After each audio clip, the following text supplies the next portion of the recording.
Question number 2, light reaction and photochemical phase includes. जो light reaction है photosynthesis की, उसको हिल रिएक्शन या फोटोकेमिकल फेज भी बोला जाता है, जिसमें क्या हो रहा है, पहले लाइट एनर्जी एब्जॉर्ब होती है अलग अलग पिगमेंट मॉलिक्यूल से, फिर वो एनर्जी ट्रांसफर करते हैं एक मेन रिएक्शन सेंटर क्लोरोफिल ए को, इलेक्ट्रॉन एक्साइट होता है एंड बहुत सारी और रिएक्शंस होती हैं, जैसे कि अभी हमने डिस्कस किया फोटोलिसिस ऑफ वाटर होगा जिससे ऑक्सीजन इवॉल्व होगा, NADP रिडक्टेज काम करेगा जिससे high energy intermediate powers ATP और NADPH2 बनेंगी।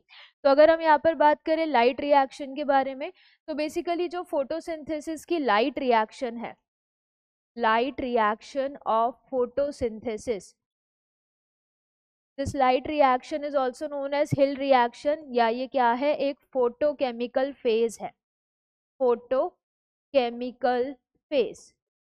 और ये जो फोटोकेमिकल फेज है ये दो पार्ट्स में होता है। दो पार्ट्स कौन सा, साइक्लिक एंड नॉन साइक्लिक। तो इसमें क्या क्या स्टेप्स हो रहे हैं, सबसे पहला हो रहा है absorption of light energy, absorption of light energy. Light energy भी कौन सी, visible light energy spectrum, electromagnetic radiation spectrum का विजिबल वाला पार्ट, जो फोटोसिंथेटिक एक्टिव रेडिएशन है 400 से 700 नैनोमीटर वाला।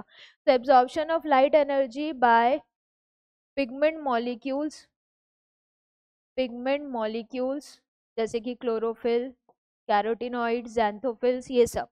देन इसके बाद क्या होगा, एब्जॉर्प्शन के बाद क्या होगा, transfer of this light energy. ये लाइट एनर्जी जो एब्जॉर्ब की है, ये सारे एसेसरी पिगमेंट्स उस लाइट एनर्जी को मेनली कहाँ ट्रांसफर कर रहे हैं, रिएक्शन सेंटर क्लोरोफिल ए के पास। Then transfer of this energy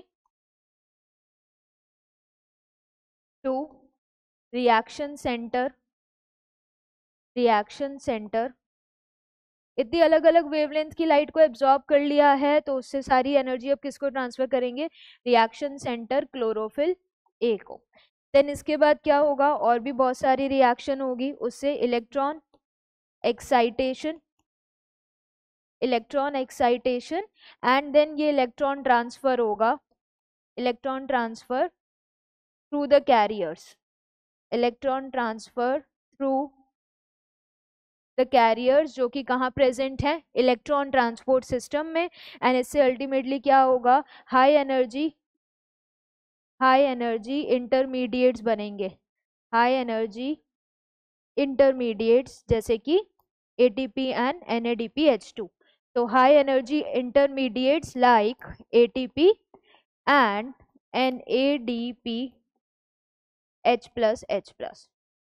जो कि आगे यूज हो जाएंगे डार्क रिएक्शन में CO2 को रिड्यूस करने में इनटू कार्बोहाइड्रेट्स। इन सब रिएक्शन के साथ साथ जो इलेक्ट्रॉन लॉस हो रहा है उसमें से फिर वापस इलेक्ट्रॉन रिटर्न करने के लिए नॉन साइक्लिक में क्या होता है, स्प्लिटिंग या photolysis of water, splitting also known as photolysis of water. And इस फोटोलिसिस ऑफ वाटर से ही क्या हो रहा है, रिलीज ऑफ ऑक्सीजन, जैसा कि हमने अभी रिएक्शन भी देखी थी।